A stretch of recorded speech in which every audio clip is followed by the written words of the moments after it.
തിരുമല തിരുപ്പതി ക്ഷേത്രത്തിലെ ടോക്കൺ വിതരണത്തിനിടെയുണ്ടായ തിക്കിലും തിരക്കിലും പെട്ട് മരിച്ചവരുടെ എണ്ണം 6 ഇതിൽ 3 പേർ സ്ത്രീകളാണ്. 30 പേർക്ക് പരിക്കേറ്റിട്ടുണ്ടെന്നാണ് റിപ്പോർട്ട്. വൈകുണ്ഠ ഏകാദശിയോടനുബന്ധിച്ച് വൈകുണ്ഠദ്വാര ദർശനത്തിന്റെ ടോക്കൺ വിതരണ കൗണ്ടറിലേക്ക് ആളുകൾ തള്ളിക്കയറിയതോടെയാണ് അപകടമുണ്ടായത്.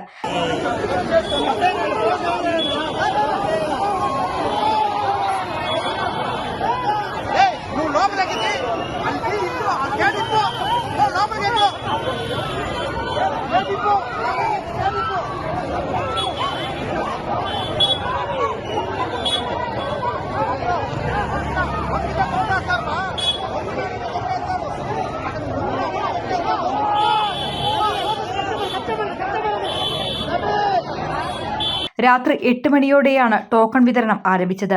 രാവിലെ മുതൽ തിരുപ്പതിയിലെ ടിക്കറ്റ് കൗണ്ടറുകളിൽ ഭക്തജനങ്ങളുടെ നീണ്ട നിരയുണ്ടായിരുന്നു. ആയിരക്കണക്കിന് ഭക്തരാണ് ക്ഷേത്രത്തിലെത്തിയിരുന്നത്. മരിച്ചവരിൽ ഒരാൾ തമിഴ്നാട് സേലം സ്വദേശി മല്ലികയാണെന്ന് തിരിച്ചറിഞ്ഞു. പരിക്കേറ്റവരെ ക്ഷേത്രത്തിനു സമീപത്തെ ആശുപത്രിയിൽ പ്രവേശിപ്പിച്ചു.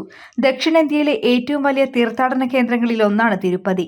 സംഭവത്തിൽ പ്രധാനമന്ത്രി നരേന്ദ്രമോദി ദുഃഖം രേഖപ്പെടുത്തി. News desk media vision.